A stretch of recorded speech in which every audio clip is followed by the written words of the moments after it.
Paz do Senhor Jesus esteja com você, amém?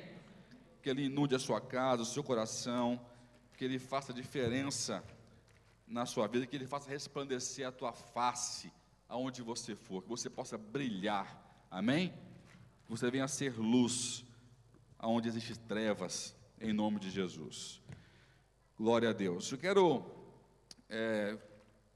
falar sobre outro assunto, né? Nós falamos na semana passada, deu o tema da a bússola da vida, né?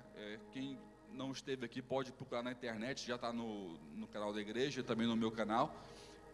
Você vai ver um paralelo que nós fizemos. Falei um pouquinho sobre algumas curiosidades sobre a bússola, que eu mesmo não sabia e trouxe aqui para a igreja, e o paralelo sobre as questões dos pontos cardeais na Bíblia, norte, sul, leste, oeste. Falei mais sobre o norte, sobre o leste, mas também tem significado o oeste na Bíblia, tem também o sul, né? Tanto é que você pode, se você estudar, as regiões sul da Bíblia era onde eles não plantavam, porque era o oposto onde estaria Deus. Então o sul de Israel é mais visto como a parte de deserto, a parte onde não se frutifica, onde não nasce tantas coisas como nasce no norte, como nasce no centro. Interessante. Então, claro que eu não explorei todos os temas, mas me foquei mais na questão do norte, por causa da expressão, vou nortear a minha vida, preciso dar um norte na minha vida. Então você precisa, se você não pegou essa palavra, você tem que pegar na internet e ouvir, para você aprender. E fomos fluindo, e nós paramos, tive que parar, o tempo andou mais rápido do que eu, como sempre. E paramos falando um pouquinho sobre unção. Dei um testemunho sobre o que eu experimentei com o Senhor. Até repeti o testemunho que eu tinha já dado na festa profética no sábado, que eu ministrei aqui, né? E a frase final que imperou foi: não é só conhecimento, não são só palavras, é preciso o quê? Unção. Alguns lembram aqui. Então, isso é uma visão que Deus me deu, e eu compartilhei com a igreja, e é uma revelação muito, muito, muito forte, porque conhecimento, palavras, todo mundo pode buscar e ter.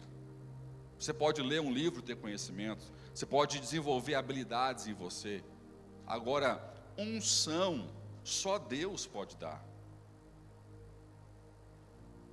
Eu já vi teólogos, mestres da palavra de Deus, chorarem dando testemunho, porque eles estavam cansados só de serem professores, e não tinham testemunhos para dar para a quem eles ensinavam, não tinham experiências com Deus, careciam de um nível de unção maior. Havia um buraco dentro deles, pedindo: eu preciso de um nível maior de unção, porque para mim não é, ou seja, ele estava dizendo em outras palavras, para mim não é suficiente só o conhecimento que eu tenho, só aquilo que eu decorei, que eu aprendi, que eu consegui ensinar. Então, é claro isso. Se você fizer uma breve pesquisa, você vai notar que não é só com palavras. Aliás, eu já vi muita gente sem tanto conhecimento na palavra, com muita unção, ter mais resultado do que pessoas com muito conhecimento. Quem que já ouviu uma pregação de pessoas que até fala tudo errado, engole, está até gordo, tanto S e R, que ele engole o S e emagrece no R, né? Que é R a mais e S a menos nas frases. Mas a unção é tremenda. O céu desce, o ambiente de Deus toma conta do lugar. Então eu tenho mais do que provas e testemunhos para te dar, que não basta ter conhecimento. Se você não tiver unção, não tiver autoridade de Deus, você não vai chegar a lugar nenhum, você não vai ter a expressão e a relevância que Deus tem para a sua vida. E nós estamos vivendo num tempo onde a informação, ela prevalece, tudo é estatística, tudo é ciência, tudo é o Google. Eu ouvi no Google, eu ouvi na internet. Então, como se isso fosse credencial para tudo, fosse te dar respaldo para passar por cima de tudo. Meu irmão, vai chegar uma hora que vai fazer falta a unção. E aí entrou a parábola das 10 virgens.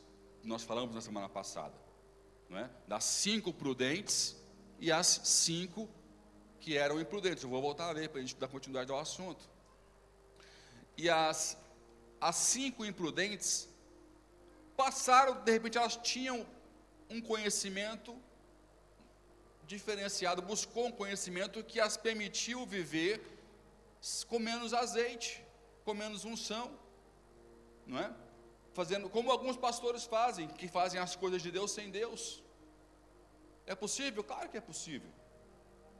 Se dá aqui umas cambalhotas, fala aqui uns aleluia e uns amém, todo mundo vai atrás. Mas ele sabe que está fazendo as coisas de Deus sem Deus. O povo pode não saber, mas ele sabe, né? Tem um livro que trata esse assunto para a liderança, do pastor Elias Dantas, que fala pegos de surpresa, que é quando eu descubro que eu faço as coisas de Deus sem Deus. Sou pego de surpresa. Passa o tempo, caímos no automático, e quando eu acordo, estou fazendo as coisas de Deus sem Deus. Fala assim, está amarrado. Nós não precisamos disso. O que nos alimenta é a unção. Você pode dizer amém? Nós precisamos de unção. Nós vamos voltar a ler o texto, Mateus 25, do versículo 1 ao 13. Abra aí na sua Bíblia, vamos ler. Gaste um tempinho para você pegar na palavra, pegar na Bíblia, ou no telefone mesmo. Não dá para fugir mais do telefone hoje em dia, então vamos no telefone. Mas ler é muito importante. Ler e ouvir é muito importante. Ainda mais quem tem memória fotográfica. Quando você lê, você retém muito mais aquilo que você está ouvindo, tá? Tem gente que tem memória fotográfica e não sabe. E se você não ler, só ouvir, você não vai explorar o máximo da sua capacidade de aprendizado. Sabia disso? Tem tipos de memórias diferentes, né? A minha é fotográfica, então eu preciso de ler. E a minha memória, eu lembro tanta coisa da Bíblia, por exemplo, a Viviane às vezes fala, mas como você consegue lembrar? Eu falei, porque ela é fotográfica. Eu chego às vezes a visualizar o texto, o número do versículo que eu quero lembrar, porque ela bateu uma foto, ela me marcou, ela fixou, não é? E tem vários tipos de memória. Então, se você tem uma memória fotográfica e não sabe, você pode ter e não saber. Você está perdendo tempo em não ler, em não experienciar algumas coisas, tá? Então vamos ler a parábola das 10 virgens. Então o reino dos céus será semelhante a 10 virgens que, pegando as suas lâmpadas, saíram ao encontro do noivo. 5 eram o quê? Insensatas ou imprudentes, e 5 prudentes. As insensatas, ao pegarem as suas lâmpadas, não levaram azeite consigo. As prudentes, porém, levaram azeite em suas vasilhas, com as suas lâmpadas. Demorou o noivo a chegar, todas elas ficaram com sono e dormiram, todas elas. À meia-noite, porém, ouviu-se um grito, aí vem o noivo, saí ao seu encontro. Então todas aquelas virgens se levantaram e prepararam as suas lâmpadas. E as insensatas disseram às prudentes, dai-nos do vosso azeite, as nossas lâmpadas se apagam. As prudentes, porém, responderam, não seja o caso que nos falte a nós e a vós. Ide antes aos que vendem e o quê? Fala de novo. Comprai-o. Ide antes aos que o vendem e comprai-o. Guarda isso na sua cabeça. E tendo elas ido comprá-lo, chegou o noivo. As virgens que estavam preparadas entraram com ele para o banquete de casamento, e fechou-se a porta. Mais tarde chegaram também as outras virgens, dizendo, Senhor, Senhor, abre-nos a porta. Ele, porém, respondeu, em verdade vos digo, que não vos conheço. Portanto, vigiai, porque não sabeis o dia nem a hora em que o Filho do Homem há de vir. Vamos pegar de novo o princípio da parábola. Então o reino de Deus, dos céus, será semelhante a 10 virgens que, pegando as suas lâmpadas, saíram ao encontro do noivo. Interessante esse começo aqui. As 10 virgens pegam as lâmpadas, as 10 virgens começam a vida na mesma circunstância, sim ou não? As 10 saem ao encontro do noivo, as 10 têm o mesmo começo, isso é muito marcante, porque não há, no ponto de partida não há diferença entre as 10, alguma coisa mudou no caminho nas outras 5, e as outras demais 5 mantiveram a sua direção, mas todas elas tiveram um bom começo. Então entenda uma coisa, não basta você começar bem no reino de Deus, você até pode começar mal, você não pode terminar mal. Quem pode dizer amém? Antes de você terminar bem e começar mal, do que começar bem e terminar mal. Olha aquela parábola que ele fala daqueles que são chamados e escolhidos, que ele dá uma missão para um fala que vai fazer o que ele pediu e não faz, outro fala que não vai fazer, mas ele vira as costas, ele vai lá e faz. Ele pergunta, qual desses foi o chamado, o escolhido? Ele foi aquele que voltou e foi e fez. Ele começou mal a história dele, certo ou errado?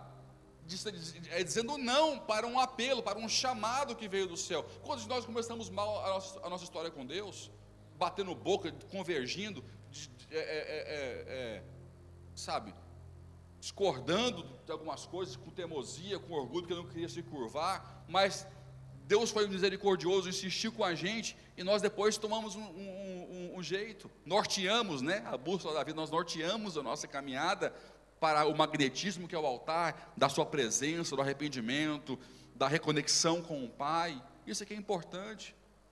Eu comecei muito mal a minha vida cristã, porque eu só tinha perguntas, críticas e contestações, por causa do meu jeito cético de ser.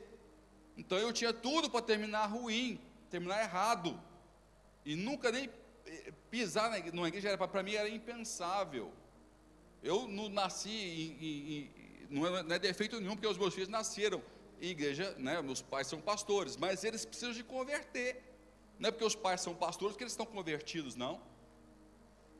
Só que eu não nasci nesse ambiente, meu ambiente era família toda católica, com temor a Deus, claro, sim, mas faltava revelação, faltava conhecimento, imperava a religiosidade, imperava aquele vazio, Deus soberano, Deus poderoso, mas sem revelação no seu dia a dia. E falo com respeito e com propriedade, porque vivi.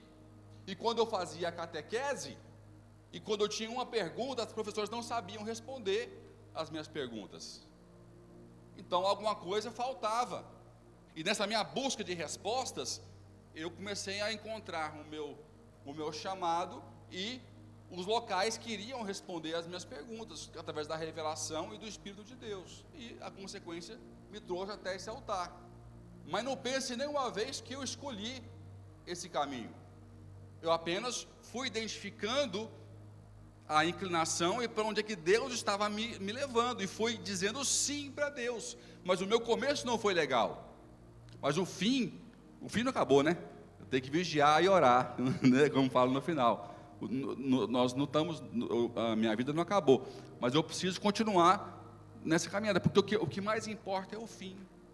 Eu comecei muito bem, quantas pessoas eu escuto, eu era isso, eu tinha esse ministério, eu fazia assim, eu fazia assado, eu tive essa experiência com Deus, eu tinha lá na minha igreja no Brasil, eu era isso. Mas parou por quê? O seu começo não pode ser inferior ao seu final. Quem pode dizer amém? Não pode ser inferior, ele tem que ser superior. Então, as 10 começaram bem, as 10 começaram direcionadas, com a promessa, como eu falei na semana passada. Elas tinham isso em comum, elas tinham um passado em comum, que era um passado sem o noivo. Elas tinham um presente em comum, que era um presente com uma aliança com o noivo, um concerto com o noivo, uma promessa de casamento com o noivo, e tinha um futuro em comum prometido pelo noivo. As virgens aqui é um simbolismo da igreja, que é a noiva de Cristo. Somos nós. Todos nós temos isso em comum. Nós temos um passado. Quem pode dizer amém? Ah, bom, acho que você nasceu agora. Nós temos um passado. Todo mundo tem um passado. Se você fala que você não tem, você está mentindo. E um passado geralmente vergonhoso, não é? Que a gente se arrepende dele em algumas coisas, e ainda bem por isso, porque nós temos o nosso Redentor para nos justificar, para nos salvar, para nos perdoar. Nós temos um presente, que é um presente, quem pode dizer amém? Que é uma nova chance, que é uma nova direção que Ele nos deu, dentro dos critérios dEle. Repara que Ele falou, olha, eu te dou um presente, mas vive dentro desse critério, vive dentro dessas condições, e com estes recursos. Ou seja, é preciso um ambiente, é preciso um combustível, e é preciso uma iluminação, não é? Ele deu um ambiente de vida para o presente, Ele deu um combustível, que é o azeite para a combustão, e com essa combustão haveria o quê? Iluminação para a direção.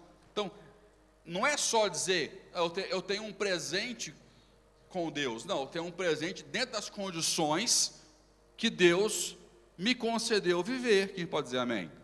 É aí que está o problema. A gente fala, acha que porque teve um passado, eu encontrei com Jesus, que eu estou isento do ambiente que Ele define, que eu tenho que viver no presente, antes do futuro chegar.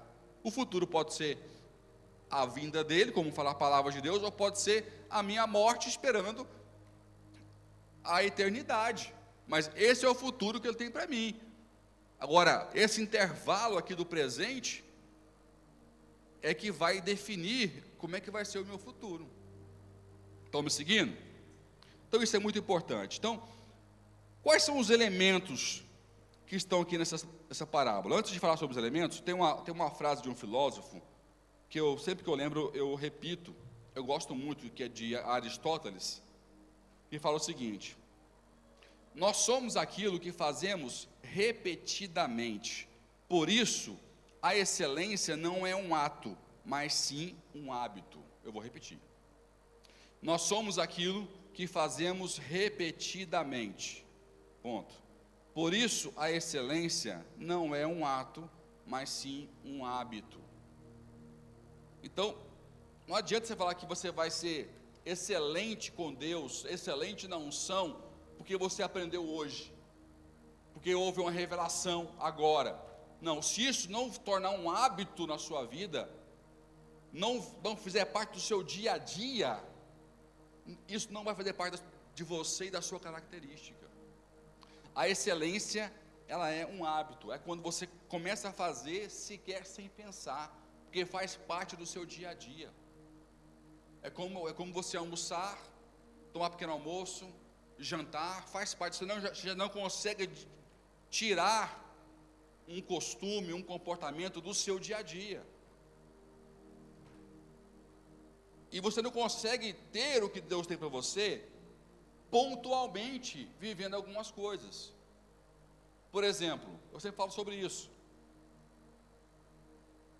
Ouvir Deus domingo, depois só vou ouvir de novo no domingo que vem, sentir aquela coisa gostosa, eu desconecto 6 dias, e depois, quando a gente não falta no culto seguinte, quando eu falto, eu fico sujeito, talvez, a voltar na outra semana, já soma 14 dias, e aí a vontade de voltar ainda é menor ainda, que eu já estou mais desconectado.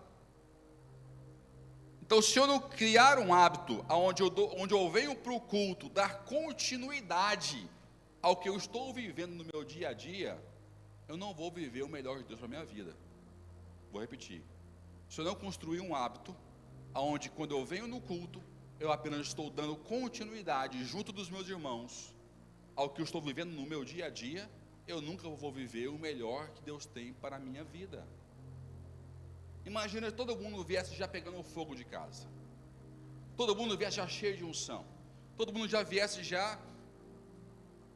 naquele estado, já nem precisava de vir no culto. Eu venho porque eu vou adorar o Senhor, eu venho porque eu vou aprender algo novo na palavra, eu venho porque eu vou ler a Bíblia junto com os meus irmãos, porque eu vou congregar como igreja, mas eu tenho combustível para, se for o caso, nem ir ao culto. Esse é o dia maravilhoso para você ir no culto, quando você não precisa sequer de vir à igreja.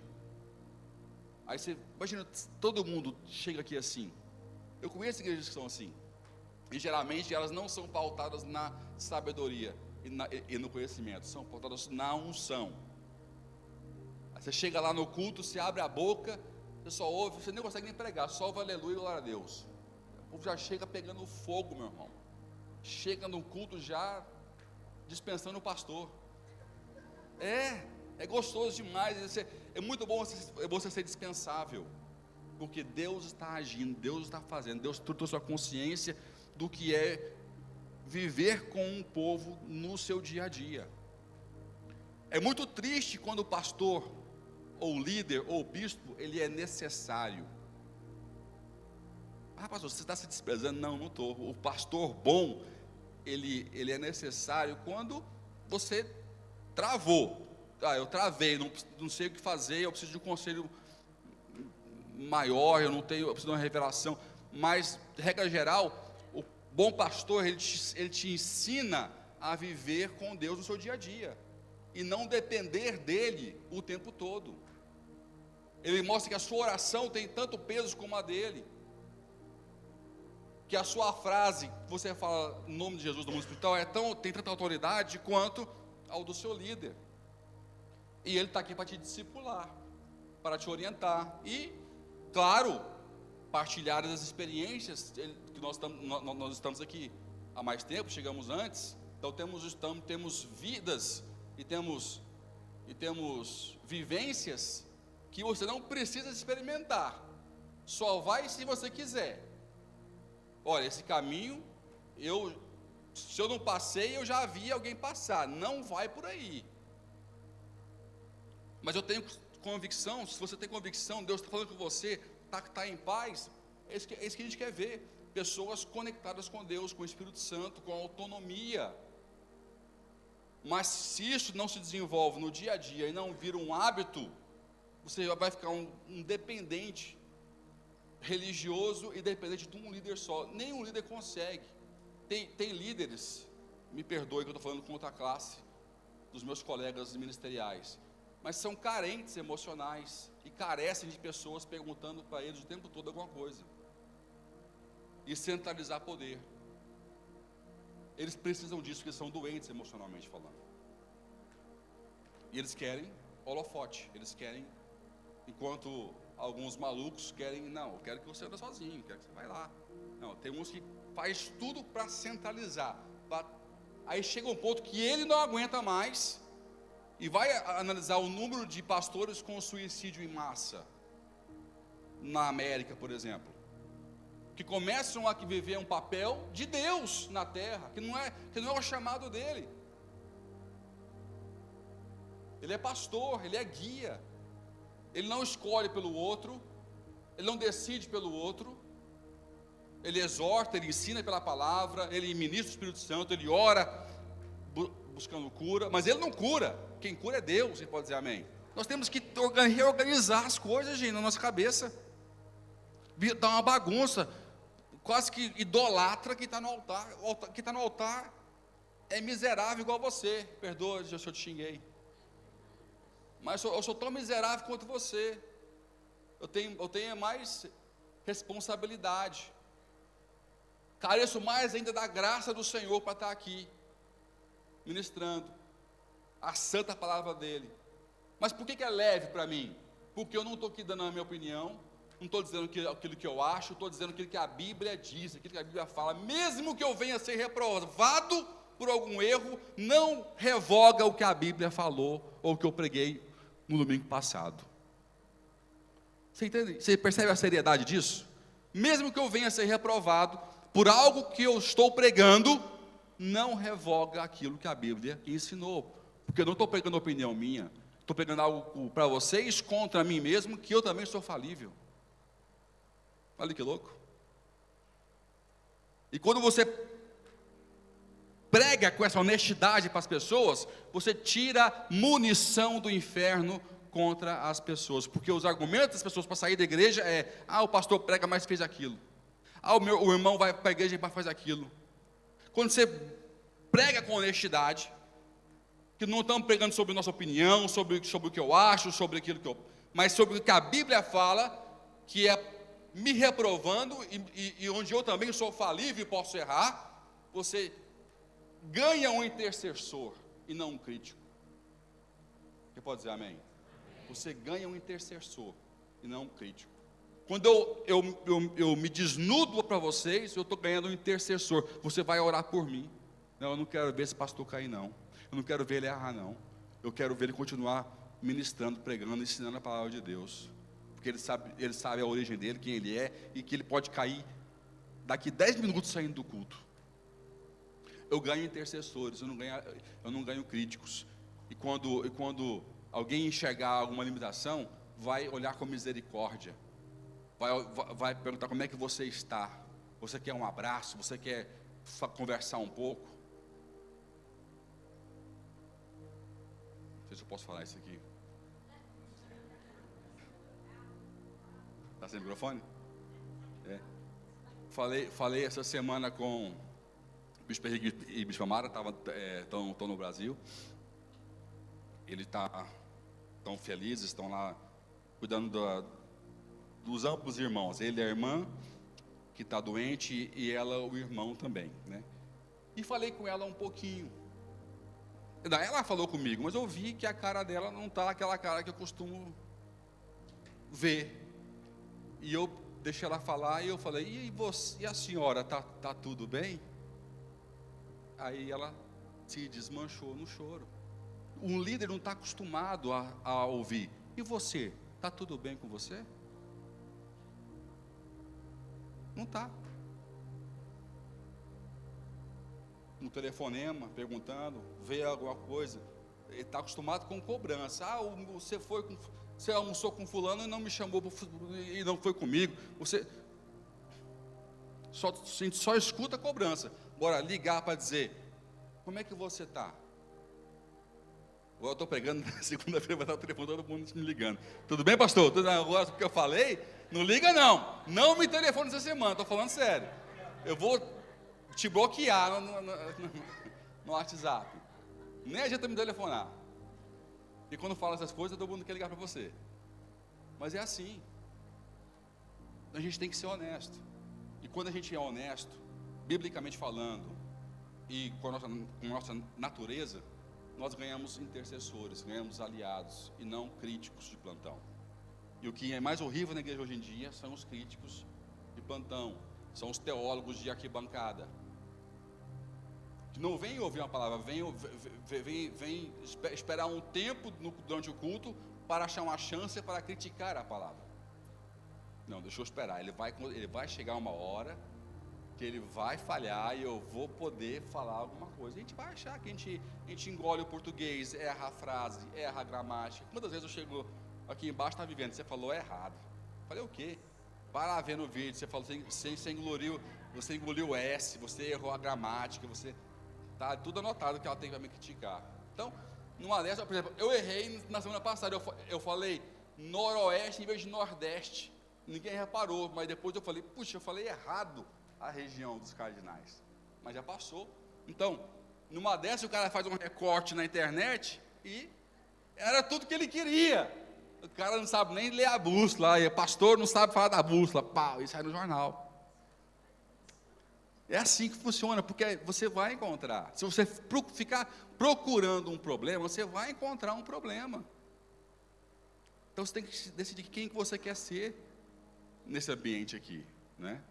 Um aliado, um intercessor, alguém que desenvolve um hábito diário, contínuo, para ser alimentado por Deus, ou alguém distante, crítico, observador só, e não se envolve no ambiente, não mergulha no ambiente. Deixa eu te falar uma coisa: só erra quem faz, meu irmão. É uma frase que eu aprendi aqui em Portugal. Só erra quem trabalha. Eu amo essa. E só faz falta quem está cá. Também amo essa frase. Só faz falta quem cá está. Amo essas duas frases. Só faz falta quem cá está e só erra quem trabalha. É tão simples quanto isso. Porque a gente fica lamentando quem não veio, quem não está presente. Só faz falta quem aqui está, e quem dá valor no seu ministério, quem dá valor no que está fazendo, quem está honrando você com o seu tempo. Só faz falta quem aqui está. E só erra quem trabalha. Ah, eu não erro, eu não tenho esses defeitos, você não faz nada, você é uma toa. Não vale quase nada. Vale porque Jesus fala que você vale alguma coisa, né? Não tem como você vai errar, você não faz nada. Você não tenta pregar, não tenta orar, não tenta aconselhar ninguém, não tenta, tenta fazer algo, você não vai ter um errinho, uma crítica, tenta, se expõe.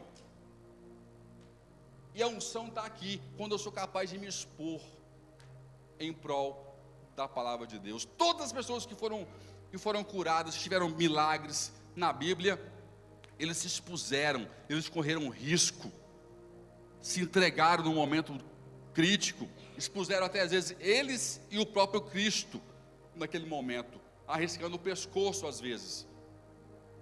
Eles não estavam mais preocupados com a sua própria integridade, eles queriam Deus, uma experiência, um milagre, um favor do Senhor. Então, só erra quem trabalha, só erra quem faz. Então vamos organizar aqui. Então cria um hábito na sua vida, onde Deus fala com você todos os dias, não só quando existe um culto, quando um pastor ministra. Aqui pode dizer amém. Bom, eu quero organizar aqui os elementos da parábola de forma lógica, né? Porque nós temos aqui a lâmpada, o azeite, temos a espera e temos o ato de comprar. São coisas que ele pontua bem claramente na palavra. Mas logicamente nós vamos ter que fazer o seguinte: não há azeite sem compra, sim ou não? Não há azeite sem compra, não há iluminação sem azeite, não há caminhada sem a iluminação, certo? Então como é que seria a lógica para o processo saudável para a minha candeia estar acesa? Então, em primeiro lugar, uma palavra profética que me requer ter azeite, não é? Que é o que as virgens receberam e nós num passado. Olha, vocês vão viver um novo momento, um novo presente, para ter um futuro comigo. E nesse presente vocês precisam de ter azeite, direção, candeia, iluminação na candeia. Então, palavra profética fala assim: azeite, compra. Fala compra. Então fala assim, palavra profética e compra. Então, a lógica é, eu tenho uma palavra profética, eu tenho uma compra, um preço a pagar. Depois tem a outra sequência, que é a lógica, que é o azeite. Então eu tenho palavra profética, eu tenho a compra e tenho o quê? O azeite. A lógica é essa, você não tem o azeite sem a compra, você só comprou porque teve uma direção profética de Deus. Então, palavra profética, compra e o quê? Azeite. Depois do azeite você tem o quê? A lâmpada, a luz. Porque você só pode acender a candeia com um combustível que é o azeite. Então, palavra profética, compra, azeite e o quê? Lâmpada, candeia. E porque eu tenho uma candeia acesa, eu tenho o quê? Condições de trilhar a minha caminhada. Então fala assim, caminhada. Então essa é a sequência mais lógica para, do princípio ao fim, vivemos um presente com Deus de forma saudável, tá? Então vamos falar um pouquinho sobre cada ponto. Todos nós tivemos uma palavra profética quando nós fomos salvos, né? Como eu falei em uns 3 ou 2 cultos atrás, a salvação é de graça, mas andar com Deus tem um preço. Andar com Deus tem um preço. A salvação é de graça, você nunca vai merecer, ou não há preço que você pague que te dê vida eterna. Só o sangue de Jesus é poderoso, precioso, valioso o suficiente para comprar a sua vida e da remissão dos meus e dos seus pecados. Quem pode dizer amém? Então, não tem jeito, esse ponto aí é graça. Salvação é de graça, não tem obra, não tem santidade que vai te fazer algum dia merecer a salvação. Então, salvação é de graça. Andar com Deus tem um preço. Senão ele mesmo na parábola não reprovava 50% das pessoas, que são as virgens, e não dizia, vai comprar, vai aqueles que vendem. Interessante isso. Eu vou daqui a pouco falar um pouquinho mais sobre isso, mas aquele que dá unção é Deus, sim ou não? Nesse caso a figura de Deus aqui é quem? É o noivo, correto? Mas se é o noivo que dá a unção, ele está indo para as noivas, por que ele não deu a unção? Olha que interessante. Elas falam, vai àqueles que vendem comprar. Só que aquele que fornece a unção estava indo de encontro com os dois grupos. Então, Deus não quebra o protocolo do preço que ele construiu, nem a forma como ele entendeu que deveria ser gerada em nós unção e autoridade. Guarda isso na sua cabeça. Então, a compra é o primeiro preço, né, o passo que Deus aqui nos pede. O segundo, na realidade, por causa que a primeira foi a direção profética. O reino de Deus é o único lugar no mundo onde nós somos medidos por aquilo que nós, não pelo aquilo que nós temos, mas pelo aquilo que nós renunciamos. Vou repetir. O reino de Deus é o único lugar no mundo que nos mede não por aquilo que nós temos, mas por aquilo que nós renunciamos. Todo mundo, no dia de hoje, mede ou julga o outro por aquilo que ele tem ou que ele conquistou, sim ou não? Todo mundo hoje vê se a pessoa é ou não é importante baseado no número de seguidores que ela tem no Instagram, de amigos que ela tem no Facebook, baseado nos bens materiais que ela conseguiu comprar, baseado na casa que ela vive. O reino de Deus não está nem para isso. O mundo está indo para esse rumo. O reino de Deus ele olha, o que essa pessoa tem renunciado para viver o que eu tenho para ela? Então, nós somos medidos no reino de Deus pelo nível de renúncia que somos capazes de ter, e não pelo número de coisas que nós adquirimos ou possuímos na terra.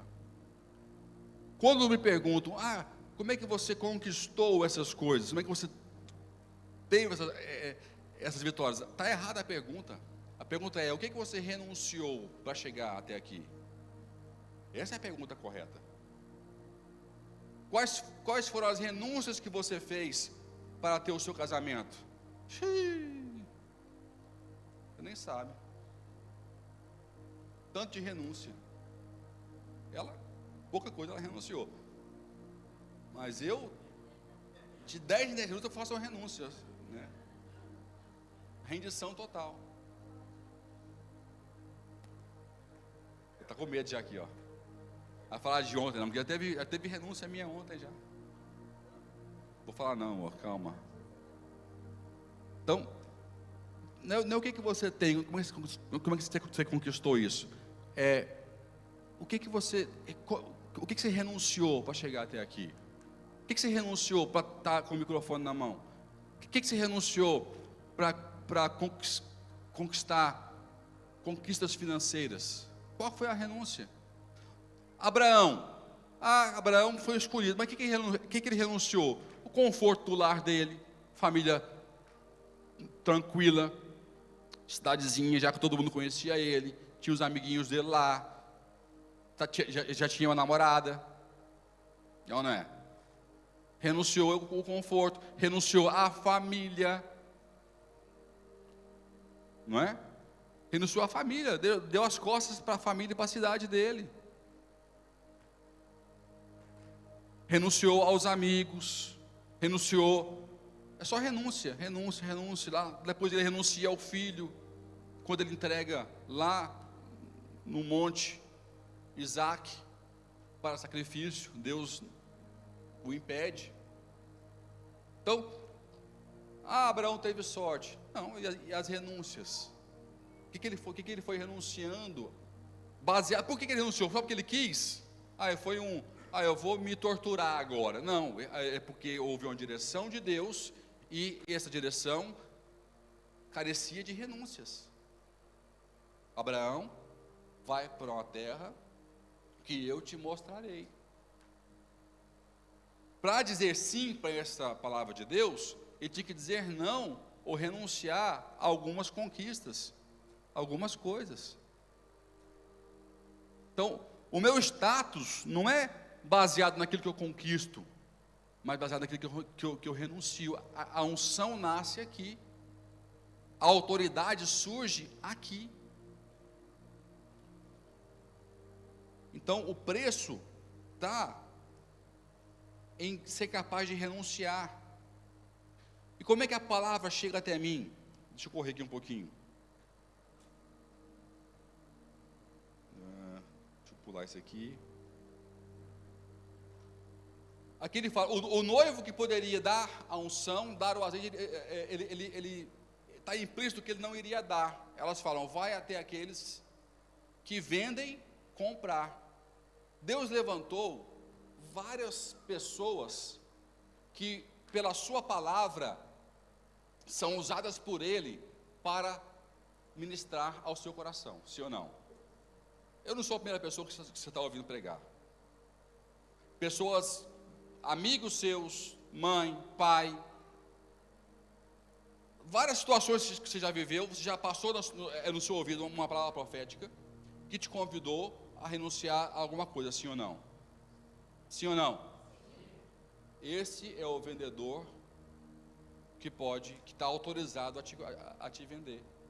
Como é que qual que é a venda? A venda é essa, é lançar a palavra profética, que te incomoda, que te desafia. Você compra a palavra profética ou não? Você compra o desafio ou não? A escolha é sua. Se você comprar o desafio, comprar a palavra lançada, vai ter que vir junto uma renúncia. Quando você compra o desafio, compra daqueles que Deus levantou para proclamar o seu evangelho, para ativar profeticamente ministérios, você comprou para você aquilo, a renúncia vem como um pedido automático agregado. Quando você renuncia aquele prazer temporário, a unção vem sobre você. Quem pode dizer amém? Você recebe a unção, ela é derramada sobre a sua vida. Não há unção, não há unção sem aperto. Fala pro teu irmão aí, cai na real.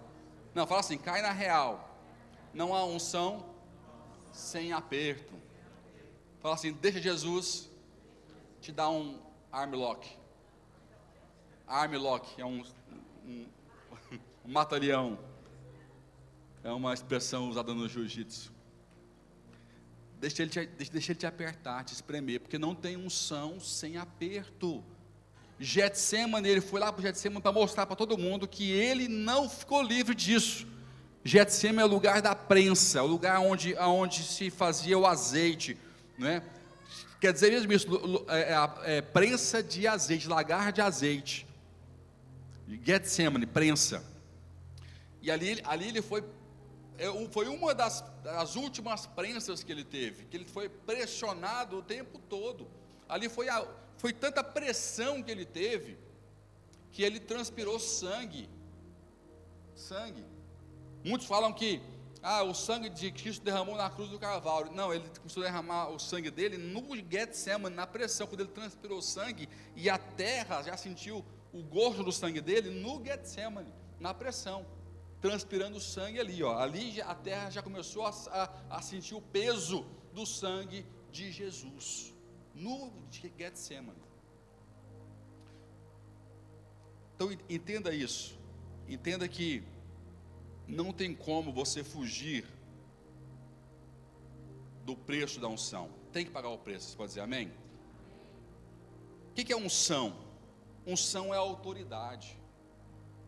Unção é autoridade. 2 Coríntios 4:17 fala o seguinte, acho bacana essa definição do apóstolo Paulo. Eu só vou ler essa para não me prolongar. Porque a nossa leve, fala assim, leve, a nossa leve e momentânea tribulação produz para nós cada vez mais abundantemente um eterno peso de glória. Eu acho fantástica a perspectiva do apóstolo Paulo. E quem sabe a história dele, sabe que, não foi, que na ótica humana não foi tão leve e tão momentânea assim não, porque ele vinha de uma sequência de prisões e cadeias, e apedrejamentos, e chicotadas, e sai de uma prisão para outra, e vai para Israel, e vai para Roma, e chega em Israel e fala, você não pode me julgar, eu sou romano. Aí chega lá em Roma, você não pode me julgar, eu sou judeu. E ele ficava jogando com o pessoal, porque ele tinha o BI português e o BI brasileiro. Aí ele ficava, você não pode me perder que eu sou brasileiro, você não pode pegar que eu sou português. E ficava nessa briga, né? Ganhando tempo de vida, para poder pregar e enviar carta. Então, a gente sabe que não foi tão momentâneo assim, mas ele fala, essa leve e momentânea tribulação, porque a leitura espiritual é essa, trocar a glória, as grandezas de Deus para a minha vida, por causa de uma dificuldade. A leitura que ele tinha da eternidade, é o que falta em nós hoje. Quando nós temos essa leitura da eternidade, do gozo futuro, do que Deus tem para nós no amanhã, toda renúncia, todo peso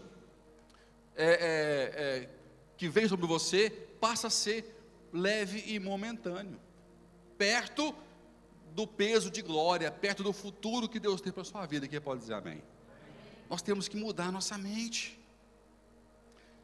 O ser humano faz isso. Eu ouvi uma frase uma vez de uma pessoa que treinava, fisiculturista. Ele usou essa frase assim. Eu falei, gente, o pessoal faz isso para eles mesmos e nós não fazemos para Deus. Falando sobre dieta, cara, tudo bombadão, fortão, tal. Ele falou assim, olha, eu não vou trocar o meu objetivo, né, falando de doce, de chocolate, de pizza, né? Eu não vou trocar o meu alvo que eu quero chegar fisicamente por causa de um momento que é comer um chocolate, um momento que é comer uma pizza. Eu falei, que disciplina para ficar com um shape legal. O cara faz tudo, disciplina para, né? Não, isso aqui é por causa de um momento. Eu vou estragar uma semana de treino? Não, é um momento. Cara, ele conseguiu mudar a mente dele em prol do que ele almejava fisicamente. E nós temos promessas eternas. Um corpo, não é sobre um corpo que vai ficar legal e depois vai ficar velho, tudo caído, perecível, não. Vai cair, viu, meu irmão? Sabia disso? Vai cair tudo. A gravidade é forte. Vai cair geral, flacidez, não tem jeito não. Você pode adiar e faça, né, o possível para poder adiar, mas não tem como. Você vai ser vencido pelo tempo. Quero te falar isso. Não estou dizendo para você não ser saudável, tá? Pode procurar ficar com um bom shape, mas tenha no mínimo a mesma disciplina a nível espiritual. Quem pode dizer amém? No mínimo. As pessoas do mundo fazem isso e nós às vezes falhamos nas coisas eternas e espirituais. Aqui vem aquele versículo que Jesus diz, né? Que o diabo, ele é mais prudente, mais sagaz do que os filhos da luz, né? Então sejais simples como as pombas e o que?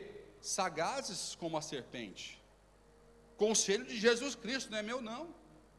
Mantenha a simplicidade das pombas, do Espírito Santo, mas não perca a estratégia, não deixe de ter a leitura que o inimigo tem. Seja simples, fala assim comigo, simplicidade, fala assim, simples, porém estratégico. Simples, mas nunca deixe de ser estratégico, senão você vai ser simples e ingênuo. Então, leve e momentânea tribulação. azeite, ela te unge. Quando você renuncia, vem em você uma autoridade. E a autoridade, isso é muito importante. Tem gente que não sabe para onde ir na vida, não tem a sua bússola estragada, porque não tem unção ainda. E quando eu não tenho unção, eu não tenho autoridade. E a autoridade me fala para onde eu tenho que caminhar. Vou repetir. Eu só sei para onde eu tenho que caminhar se eu identificar a autoridade que Deus me deu. Você não vê um pássaro querer andar, porque ele é ungido para o quê? Voar. Você não vê um peixe querer correr, porque ele é ungido para nadar e para viver debaixo de água.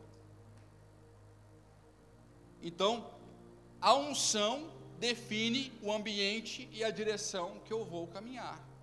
Pessoas que estão desnorteadas estão sem unção e sem autoridade, ou não identificaram a sua autoridade. Então, quem se guia por ambição costuma se ferrar. Quem se guia pela unção tem prazer em Deus e prazer na carne a longo prazo, mesmo que tenha que renunciar à sua carne em uma leve e momentânea tribulação, ou leve e momentânea renúncia, porque outras coisas virão.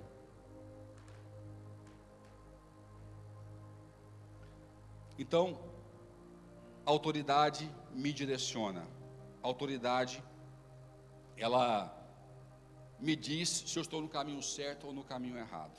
Então eu preciso, não é só palavras, não é só conhecimento, é preciso ter unção. Muitas pessoas são muito incentivadores. Estava aqui o meu irmão, não está aqui mais, o pastor Marcelo, que já lançou agora o terceiro livro dele, fala para eu escrever o meu livro. Muitos perguntam, você já tem o seu livro? Não tenho, mas eu tenho na minha cabeça 2 livros para lançar já há alguns anos. E um deles é uma ministração que eu fiz, que fala sobre unção, que ele tem o título de Direção, Pressão e Festa. Direção, Pressão e Festa. É um livro que eu vou ter que escrever. Está prontinho na minha cabeça, eu tenho que imprimir esse livro, para eu passar essa fase. E tem um segundo que é mais acadêmico, que eu tenho que elaborar. Direção, pressão e festa fala da seguinte lógica, que é o ciclo da vida. Ninguém vive sem um padrão saudável que Jesus viveu. Cristo, ele passou pela direção profética, ele passou pela pressão e passou pela festa, porque foi pela ressurreição. Então, toda pressão antecede um momento gostoso de revelação, dizendo grandezas para o futuro, e precede uma festa. Quem pode dizer amém? Toda pressão, vou repetir, toda pressão, ela antecede a ela uma revelação, uma promessa de Deus que nos deixa todo empolgados e arrepiados, e precede uma festividade, uma conquista. Mas é imprescindível a pressão, ninguém salta a pressão. É o ciclo da vida, é o ciclo da vitória. E Cristo passou por isso. Por quê? Aonde é que Cristo nasceu? Que desânimo, o cara pega uma hora, aí pergunta onde é que ele nasceu, ninguém fala. Não foi no Pará não, em Belém não, foi Belém lá em Israel. Igual aquele jogador falou que foi em Belém, na minha cidade, eu estou jogando aqui onde Jesus nasceu, lá no Pará, o cara, misericórdia, entrevista. O cara falou, muito feliz de estar aqui jogando, aqui onde Jesus nasceu, aqui em Belém e tal. Não, gente, foi em Belém, mas foi em Israel.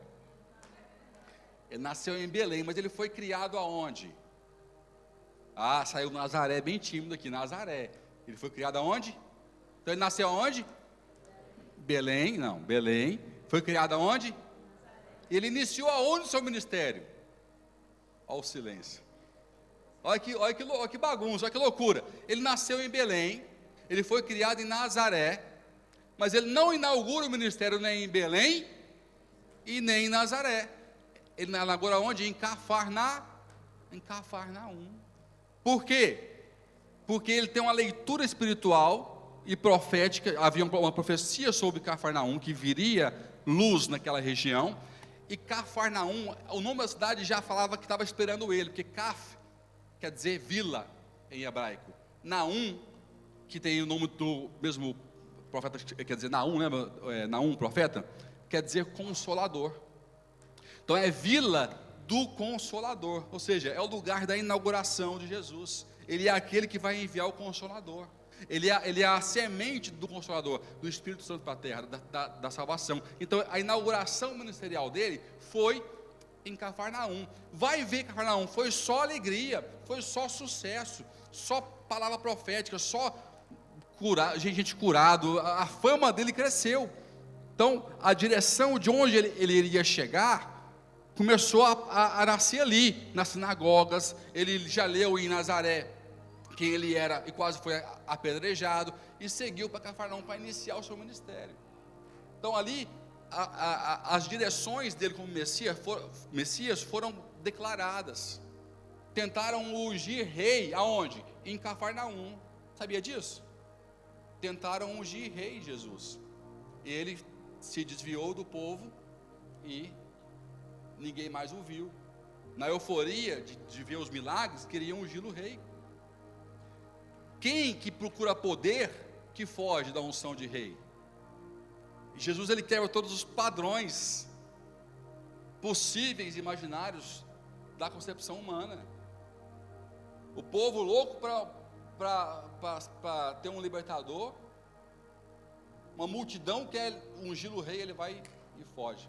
Então, direção, Cafarnaum. Depois você tem o que?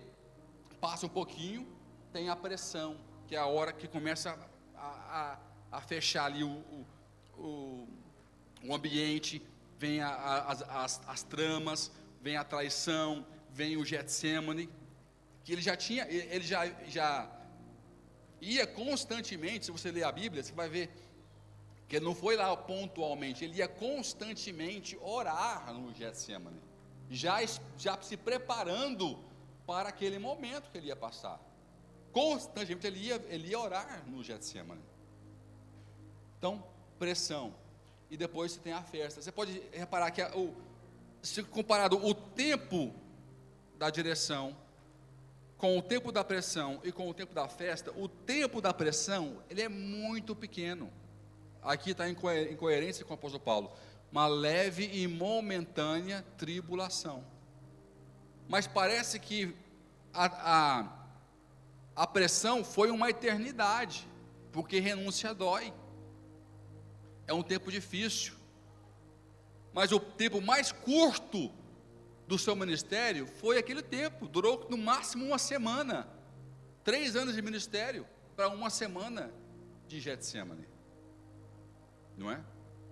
Mas a gente sempre dá valor naquele dia de dor, naquela renúncia que a gente fez, e não no resto que Deus preparou para nossas vidas. Não deixa a renúncia, o peso, é uma leve e momentânea renúncia, que vai te dar um peso de glória eterna. Quem pode dizer amém? Então não deixa isso prender você, em nome de Jesus. Procure essa unção. Lâmpada, vem a seguir, que eu tenho combustível, eu tenho azeite. Então lâmpada, ela é a luz, né? A luz para poder caminhar sobre aquilo que eu tenho autoridade. E para terminar, eu vou pular aqui um pouquinho, senão a gente não acaba. É a espera. Se você reparar na parábola, depois você lê em casa, a parábola anterior à das virgens, e a parábola que vem depois, a anterior fala dos 2 servos. Ela tem um enfoque na espera. A das virgens também fala sobre espera e nos dá mais elementos. Mas a anterior fala mais sobre os servos que não puderam esperar.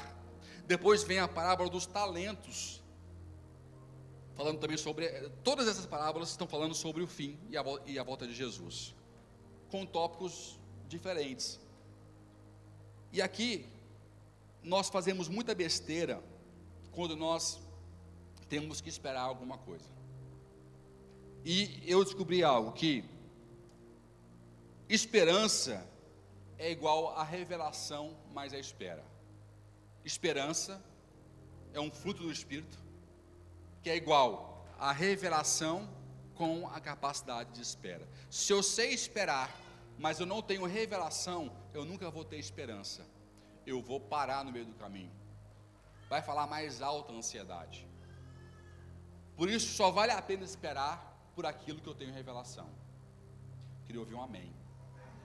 Só vale a pena esperar por aquilo que eu tenho revelação.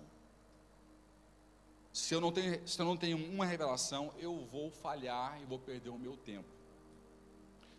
Então mantenha viva na sua mente aquilo que Deus te revelou para a sua vida, para o seu ministério, para o seu futuro. Não deixa isso sair da sua mente, porque essa revelação, com a sua espera, se transforma em esperança. Isso te mantém até o fim, até a hora que Jesus cumprir a sua promessa. E muitas pessoas falham aqui, elas até passam o teste da obediência, da chamada profética, passam o teste de ter unção, de serem ungidos, de renunciar, passa o teste em ter revelação, em identificar o que Deus tem para elas, mas reprova no teste da espera, de não saber esperar, como o povo do Egito, que não soube esperar 40 dias Moisés falar com Deus, e quando ele desceu já tinha um outro Deus, que era um bezerro de ouro, que eu chamo de hiato, né? Tem pessoas que não suportam um hiato na vida. Um hiato faz desviar. Não suporta ficar um tempinho sem namorado, já quer namorar com qualquer pessoa que vem na frente. Ou namorada, que é por quê? Porque eu preciso, estou carente. Não é porque Deus falou, não, é porque é esse. Aí faz besteira. Para desfazer é mais 2 anos. E aí já não é mais companheiro, é encosto. Porque Deus não falou, Deus não revelou, aí vira encosto. Está encostado ali, prenhado ali, não tem jeito de sair daquele negócio. Então, é misericórdia mesmo, em nome de Jesus. Vai na fé, irmã. Tem que ter revelação. Se você não suportar o hiato, que é o tempo de espera, o tempo de silêncio, a gente faz escolhas erradas. Agora, se eu sei esperar, Deus, não, eu vou te dar uma pessoa assim, assado, dessa maneira, com essas características, com o seu propósito. Quando aparecer, vai brilhar o seu olho, vai brilhar ele, vai brilhar o ambiente. Não vai ter esse na sala que não vai dizer, olha só que rolou um clima.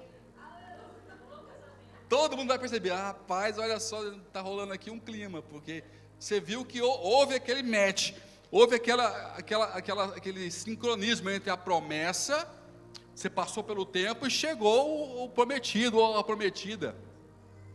Então você não caiu no desespero, não é? E aí você passou. Agora, quem não suporta o hiato é porque tem ansiedade, e fala a Bíblia que a ansiedade é a ausência de fé. Então, eu tenho que ter revelação para ter fé.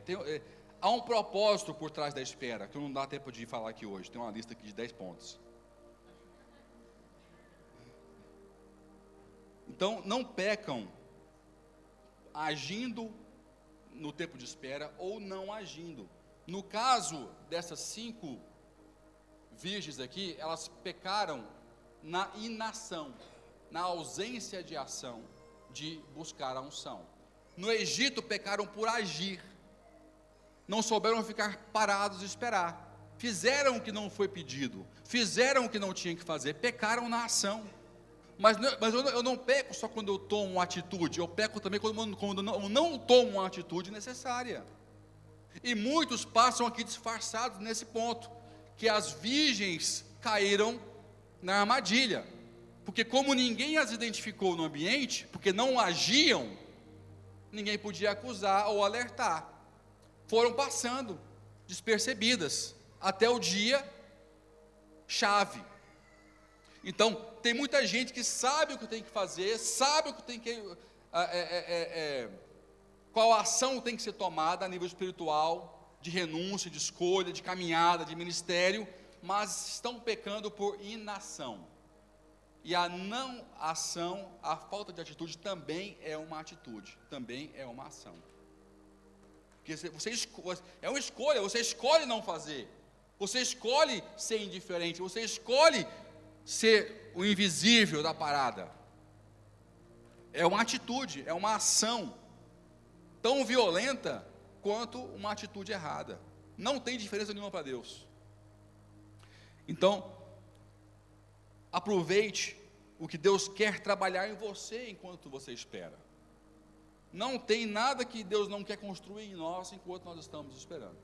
Deus, sempre que nós estamos esperando alguma coisa, Ele está construindo, trabalhando, fazendo você crescer em algum aspecto.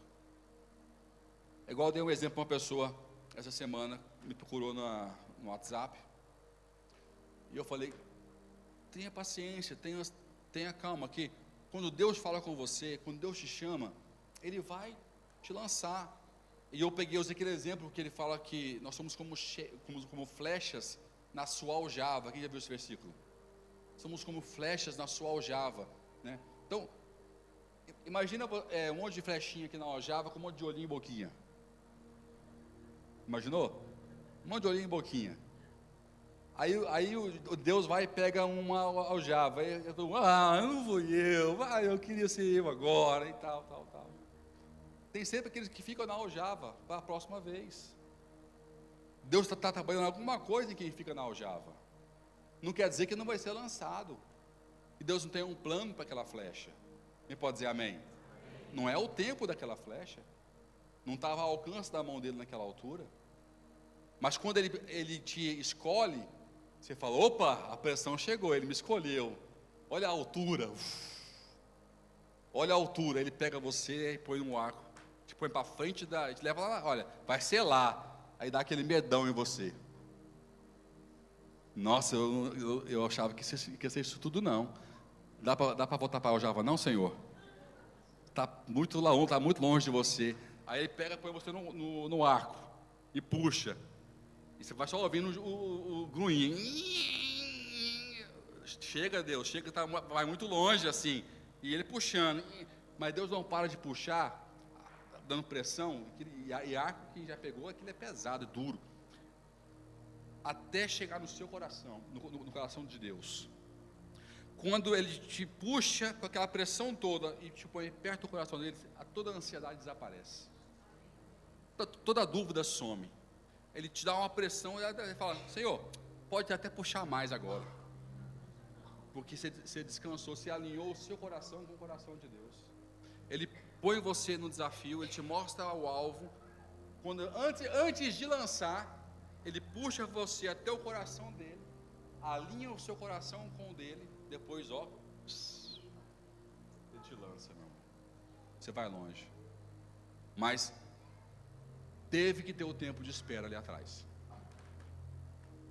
Ainda bem que a flecha não podia desistir e saltar, porque algumas, se pudesse, tinha saltado e tinha desistido. Mas esse é o exemplo que Deus dá. Enquanto uma está lançada, existem várias lá dentro à espera. Então Deus tem um propósito quando nos faz esperar, quando Ele parece estar em silêncio, como foi no caso de Moisés. Deus não estava em silêncio, estava falando com Moisés, dando direção para toda a nação, mas porque o povo não estava ouvindo, disseram que estava em silêncio e que Moisés tinha morrido e fizeram besteira. Então não despreze o tempo da espera, não despreze o seu fim. Se você começou mal, pode corrigir. O que não pode é começar bem e terminar mal. Quem pode dizer amém? E não fique sem buscar a unção, o combustível, o poder, a presença de Deus, a autoridade do Senhor para a sua vida. Esse brilho carece a igreja. Nós precisamos de ser uma igreja de poder, de unção, não só de conhecimento. Não só de conhecimento, de unção, de poder, de intimidade com o Senhor, de experiências com Deus. Essa é como eu sonho ver a igreja, como eu vejo a Bíblia em Atos dos Apóstolos nascendo, com sinais, com prodígios, com destemida, mesmo com perseguições.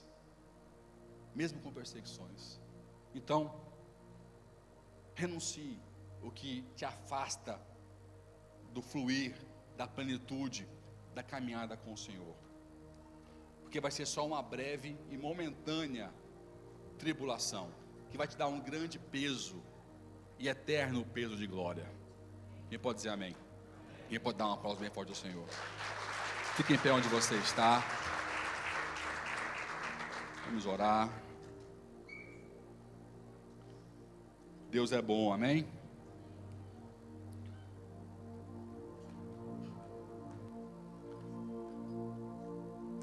A direção vem através da unção, da autoridade.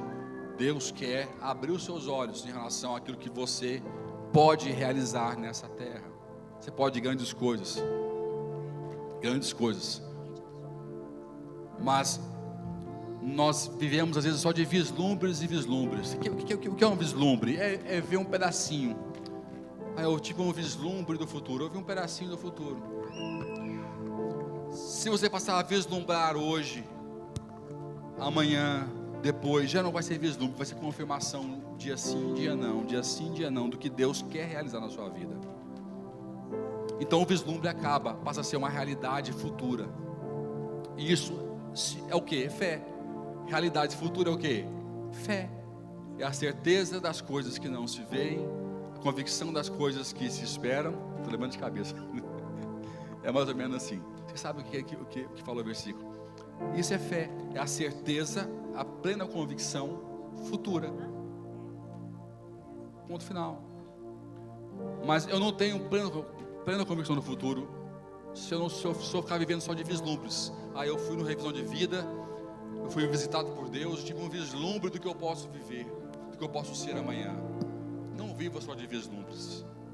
Viva de revelação, de certeza, de convicção do que Deus pode, quer e vai realizar na sua vida e através da sua vida, em nome de Jesus, amém? Deus não quer apenas te tocar, não quer apenas te abençoar, Ele quer te levantar como uma flecha, como um instrumento, como uma espada nas mãos dEle, como alguém capaz de tocar outras pessoas, pelo Evangelho, pelo seu testemunho e pela sua palavra. E você é o escolhido, você é a escolhida em nome de Jesus, amém? Deus te escolheu. Não peque pela inação, tome a atitude correta, faça a renúncia certa. Olhe para as pessoas que deram certo e pergunte a elas: o que você renunciou? Aprenda e veja que vale a pena as renúncias que são necessárias para você ser feliz com Deus. Não tem como ser feliz sem ser feliz com Deus. E é impossível agradar a Deus sem fé, como fala a palavra de Deus. Então, nesse momento do culto, que eu costumo dizer que é o mais importante, não é o que o pastor falou, não é o que você aprendeu, mas o que você vai fazer com aquilo que você aprendeu. Essa é a fase mais importante, porque é algo que eu não posso fazer por você, eu não posso escolher por você, eu não posso renunciar por você, eu não posso decidir por você. Eu posso pedir que Deus fale comigo, para falar com a igreja. Eu posso fazer as minhas próprias renúncias, as minhas próprias escolhas. Posso te encorajar a escolher, te encorajar a renunciar, mas não posso fazer por vocês, não posso. Então, você gravar tudo que eu ouvi aqui, o que eu falei aqui, você ouviu tudo e gravou tudo, mas isso não te motivou a fazer uma escolha, a tomar uma decisão. Tudo que o Espírito Santo construiu vai por água abaixo. E eu sei que Deus marca um encontro com a gente, com a sua palavra e com a sua revelação. Pessoas vêm até mim e falam assim: pastor, eu ouvi Deus falar hoje comigo. É muito gostoso, porque você vê como é que Deus é poderoso para usar uma pessoa falha, para que a voz dele alcance o coração de quem ouve. Então eu sei que Deus fala, eu sei que Ele fala, eu sei que Ele usa a gente para ministrar o seu coração. A grande questão é: o que você vai fazer com tudo aquilo que você ouviu essa manhã. Vai virar um hábito na sua vida. A excelência, como diz Aristóteles, é um hábito. Vai virar um hábito. Você vai escolher, vai decidir isso hoje. Qual vai ser o tempo de renúncia que você está gastando à toa, que dá para encaixar coisas espirituais na sua vida? Eu quero que você comece a pensar. Feche seus olhos. Comece agora a buscar dentro de você aquilo que Deus tem te mostrado ao longo da palavra. Deus foi te mostrando, foi te identificando aquilo que Ele tem pedido a você já há algum tempo, e você tem fingido que não tem ouvido, fingido que não é o Senhor a falar. Ele está dizendo: sou eu sim, eu que falei com você sim. Não é a sua cabeça, não é o seu pensamento, não é o seu receio, não, sou eu falando com você.